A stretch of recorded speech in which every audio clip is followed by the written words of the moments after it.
Hey guys, welcome back to the Road Book Club. I am your host, Joel Martinez. My wife tells me that I have this, like, the voice when I'm recording the video and the voice when I'm talking regularly. I guess I give it a little EQ, while I'm talking. That I think that comes from the when I had the podcast. I developed that voice. So forgive me if it's annoying. So what? It's my channel. So I just wanted to do a real quick recap. Got the book here. I'm parked, so I'm not driving. I wanted to go over this. So there are 6 components of the big game. What should your big game look like? I'm not going to go read through the whole thing, but I want to give a brief overview, right? First of all, for your big game, the thing that wakes you up in the morning, the thing that gets you going, the thing that excites you and keeps you pushing beyond, the exhaustion when you don't want to get up at it again. So first, it must be fun. There's no point in playing a game that is no fun. So that's your mental big game, right? 2, it must have rules. There are clear structures, time frames, and behaviors that is out of bounds, right? You must be able to explain it to people, the rules of the game, right? The third thing is there must be players. Every game has players who comes to the game because they consider their strengths well suited to the game, right? 4, there must be a prize. Committed players love to play for the fun of the game, but when you have a coveted prize at stake, everything goes to the next level, right? And then there must be a way to win, right? Imagine a game that has no end time, right? There's a way to win. And the one that is very interesting to me, there must be a way to lose. Right? If you can't lose the game, then it's no fun either. The game must be edgy, right? So then the exercise is write the words, my big game, in the center of a piece of paper and mind map the factors that are important to you. Make sure you have insights for each of the above 6 for the big game, right? What I wanted. Now, that was a recap. And a little quick dive into the big game aspect of it. But the one thing that I actually wanted to focus on today was about you can't please everybody. You cannot please everybody. And I will continue to remind everybody I'm reading this book. And I'm inviting you to read it with me. So as I'm talking about these things, I'm not saying it from an original idea. Doesn't matter if it's an original idea. Daniel Priestley, he's the one who is writing this book, and I am pulling from that information and taking my take, giving you my take on this. You can't please everybody, and this goes back into the vein of the micro niche, whatever you're working in.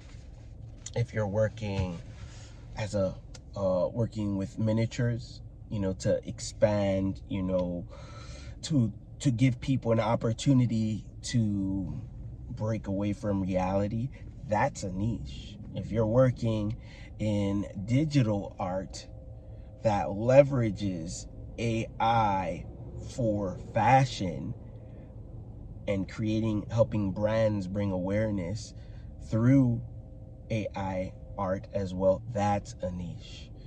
If you talk about Exhibit A, the Road Book Club, I drive and I read books.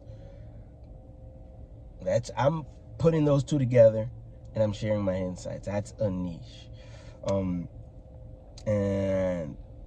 even in those niches, it could be fine-tuned. But in reality, a lot of the times, other people are going to want to bring in other things and widen it to be able to, I guess, cast a wider net. But sometimes, and if you want to be, I guess, what Priestley is trying to drive home, that in order to be a key person of influence, you have to be recognized as the person who is that go-to person for that particular micro niche. And it's okay that you don't please everybody. It's okay to, let me keep my bumper. It's okay to really hyper focus on what you're doing. It's hyper focusing. For example, my mother-in-law, she is a Christian, a counselor for Christian families and Christian marriages specifically. And in that niche, she operates from a place of knowledge and experience of having so many different families under her belt that she was able to help them navigate, and then coupling that with the education that she has received over the years to fine-tune and be the most capable person in that arena around her area. That is a niche, you know, and it's not to please everybody. It's specifically, you know, geared towards Christian, and everybody else. Anybody else is very much welcome, but it's going to be passed through, you know, the Christian foundation. Now, when other things come, trying to present themselves to you, and trying to say, oh, you should do this, you should do that, you have to have the wherewithal to be able to say, actually, I don't do that. I don't. For example, if you own, I'm reminded of a guy when I was a tow truck driver. I used to be a tow truck driver, and there was this guy that we would pick up cars from the auction, and he only worked on Subarus and Mini Coopers. He knew how to work on all the other cars. He knew how to break them down and put them back together. But his personal preference was the Subaru and Mini Cooper. And when he was working on a car, it's going to be either of those two. But what is going to happen is that he has that market cornered where he was that point person. He was that key person of influence, where anybody who has a Subaru or a Mini Cooper, which in its own right, it's a big group of people who are looking for, let's say, customizations, they do that. Speaking of customization, I met, I have a good friend who called him Customize, and he's been working on detailing, and he knows the ins and outs of mechanics, the mechanics of a vehicle.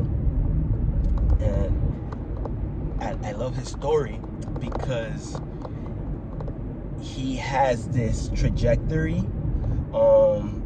that he has built up, and he has this repertoire that he has also built up over the years, where he's so good at breaking down anything mechanical.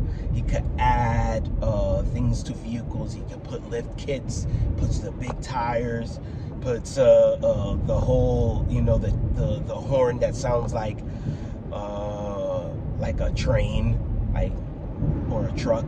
Yeah, that one doesn't, it's not my favorite one, but he can do that. He can do that. And people, he has his clientele that reach out to him, and guess what? This is what happens. He's such a point person that he can take the vacations whenever he wants. He's not worried, and I should have touched on that. That was actually early on in the book. When you are a key person of influence, it says, Priestley says, you're not worried about lack. You're not worried that, oh, if I'm not there, somebody else is going to take my job. This is why I love this free-form conversation, because we're able to pull from different areas. And when, just like my friend, he says he's able to go on vacation, you know, I say months at a time. A little bit of an exaggeration, but he's able to go on vacation with his family. And he's not worried about if somebody wants to go and do work with somebody else. Actually, he's able to even, like, people will consult with him first if they have work on their vehicle, or not just any vehicle. Like, I've seen this guy even fix a jet ski engine, you know, like on a Saturday, like last minute. It's crazy. Gets it to work and everything. And he says he'll give him the advice. He'll say, hey, this is gonna run you about this much. You know, you don't have to work on that. You don't have to work on this. That's what it's gonna cost you. You know, I'll do the work. I don't have to. You know, you don't have to worry about that. I got you. It's gonna get done. And he was like, oh, all right. The person will tell him, you know what? I'm gonna shop around and see if I can find a better price. He was like, I think my mechanic could do a better price than that. I was like, okay, fantastic. You know, he doesn't he doesn't lose anything by telling them that information, right? In fact, he says many a times, like, people will go and then they'll take their vehicle to somebody else and they'll get the work done, and then they'll come back to him and say, hey, man, I'm so sorry, bro. Like, they didn't do a good job, man. And I should have just stayed with you. You know, you mind doing the work? And he goes, yeah, bro, do the work. I already told you what the price is. You know, I already told you what the price is. You know, and they're gonna get the job done. So another thing another lesson I was able to extract from my friend is that, or observe from what he does, is that he soups up, you know, his trucks, and it's lifted and it has lights, and it's really cool. But what happens is that it's a self-promoting, you know, thing, because he enjoys it. He enjoys it, and then it doubles as a business expense, because as he's out there, people who are aficionados and people who like that industry, they gravitate towards him, and they say, wow, man, this is a crazy kid. How did he, where did he get it done? He was like, I did it myself. I was like, no, you know. And sure enough, it's like he gets their contact and getting to work. So all this is to say, he knows what not to say. He knows what not to do, you know.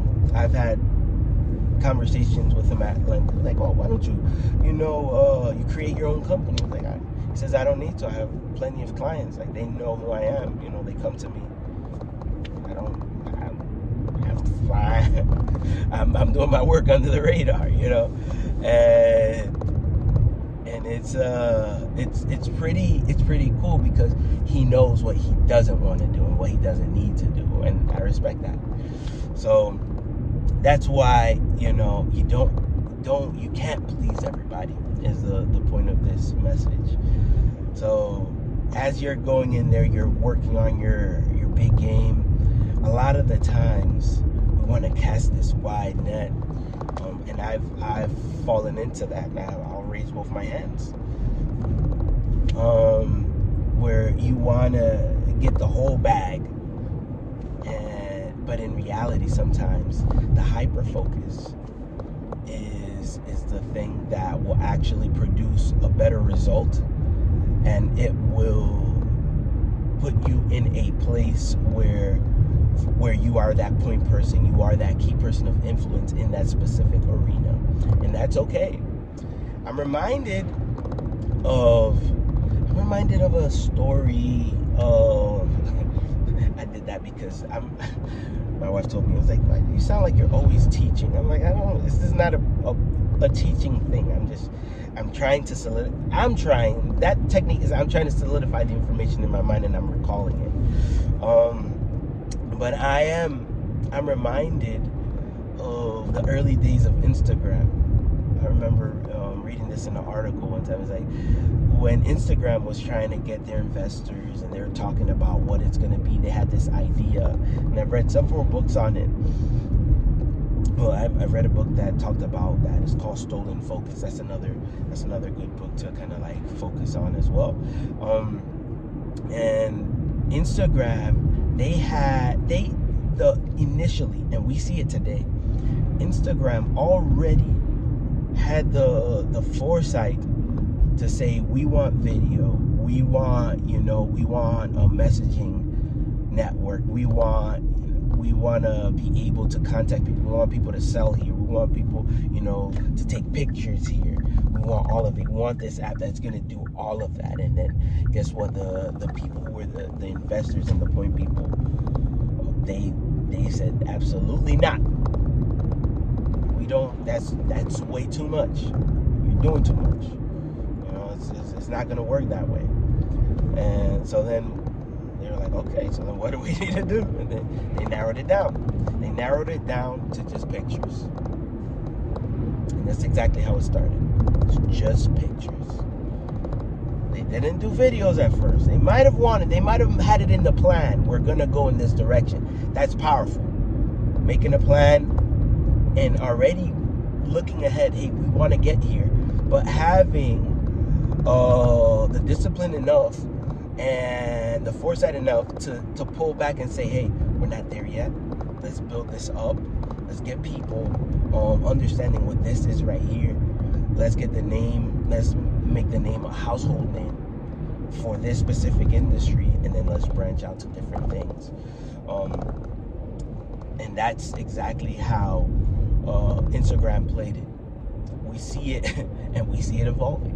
It caught the attention of Mr. Mark Zuckerberg, and it was such a powerful thing that Instagram in itself, yes, it was acquired by Facebook, but Facebook didn't touch it. It left it be. It left it as its own entity in itself, and it didn't mess with the formula, but it adopted, and then the rest is history. Social media kind of like it all piggybacks off of each other. Snapchat had stories first, and then Instagram had stories, then Facebook has stories, and then these things sound like they were original ideas, but they all kind of like play off each other. I don't know if it's open because it's open source. That's when it starts to get a little bit outside my field of expertise, but it's fair. I'm very curious about it. So all this is to say, you can't please everybody. You cannot please everybody. I love the conversation when they talk about how all these companies have tried different things. Google had Google Lens and Google Plus, and that didn't work out. Amazon even tried its hand at a traveling site and a cell phone that didn't work out. There was a video, that clip that lives rent free in my mind when she was talking about Jeff Bezos.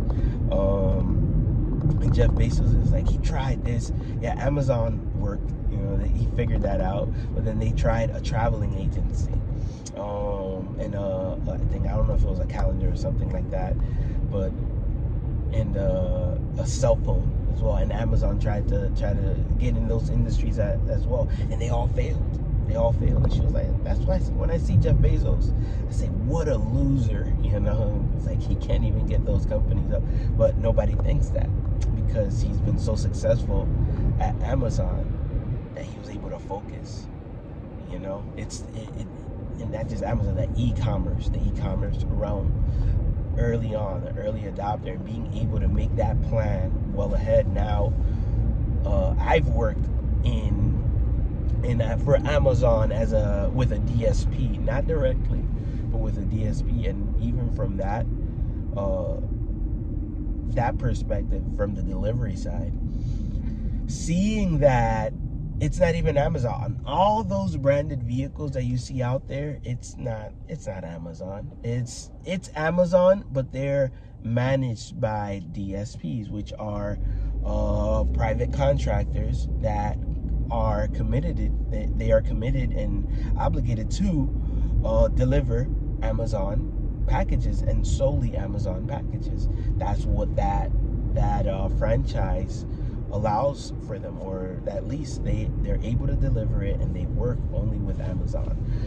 I worked with two of those companies, but what I mean to say is, like, Amazon didn't even take that on. Maybe early on they did, but then they outsourced it to somebody else. And to have the structure to be able to create that community and that network of people who are willing to say, hey, oh yeah, I have $10,000, I have $30,000 that I want to allocate towards this. I'll do the work. And then they get paid per package or per route.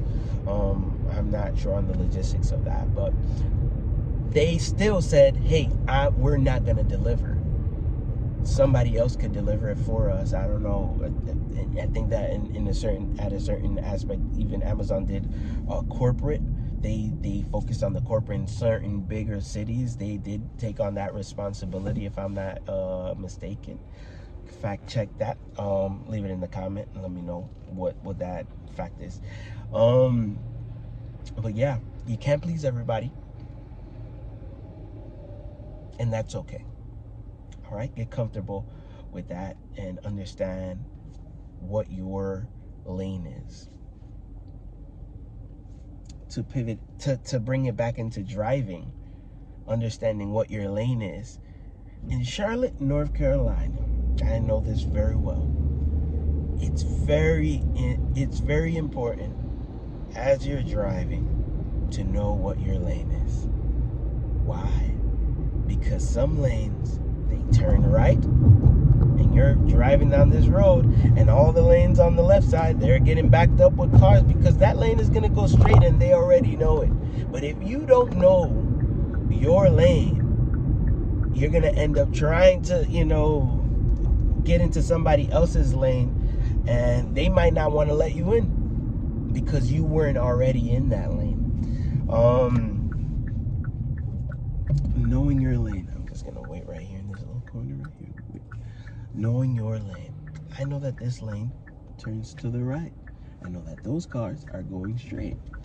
And I know that I can make a right when those cars are clear. Knowing your lane. This lane right here, it turns to the right. I shouldn't be in that lane, so I stay in this lane. And the cars that are in that lane, they might know that that lane turns, so they try to accelerate. But guess what? If somebody doesn't want to let them in, they'll accelerate too, because they say you should have known better and you should have gotten in the line with the rest of us. So same deal with business. Knowing your lane. Same deal in life. Knowing your lane. I can say after driving, I've been driving since I was 16, but professionally I've been driving way longer than that. And I can say I'm a professional out on the road, and my brain does see things a little bit differently out on the road. I follow the rules. Why? Because breaking the rules out on the road, it could cost you your life or thousands of dollars in property damage. Not my cup of tea, right? So I keep my eyes on the road. We now have cooler tools that allows you to autopilot some of it. If you make that connection, I'm driving, I have driver assistant. For a moment, I could take my hand off the wheel and it's tracking the road. That's AI. That compares to AI right there. Just for a moment, I'm still a human driving this vehicle. The car's not driving itself, and it doesn't have this car doesn't have the capability of tracking the road completely, and AI hasn't caught up with that either. AI can do a lot of amazing things, but it hasn't replaced that human touch just yet. So all that is to say, my friends, I'll give you a little song right there. Stay in your lane and focus on what you're doing. And what else? What's the theme of today? You can't please everybody. In the words of Myron Golden, if you don't like how I talk, like if you don't like how I speak, feel free to go check out somebody else. But if you like what I'm saying, if you can get past how I'm saying it, extract the information that I'm giving, because I hope that it's valuable to you. Right? So if you haven't already, please get the book on the links that I have in the YouTube channel and on the Instagram. And if you want to learn more and join the community, follow on Patreon. Check me out, and I'm gonna have a little bit more concentrated information on Patreon and little nuggets here that we could partner with. So yeah, I hope this is valuable to you guys, and I look forward to hearing from you. Please leave a message in the chat for me. Write a DM, send me a DM if you have any questions, and if you have any inquiries, let me know, and I'm gonna look back and I'm gonna kind of like peruse to the things. If you don't want to read the book, feel free to write me a message and ask me a question, because then I can look back. If I don't know the answer, I'll look back. Guys, it's like peer-to-peer review. All right. Or scientifically, I remember hearing a podcast where they were saying that when scientists say that, that's kind of like BS. But this ain't science, guys. This ain't science. It's totally different. All right, guys, I hope you have a wonderful day. All right, and keep learning, keep reading, and while you're out there on the road, drive safely. I'll see you on the next video. Okay, bye-bye.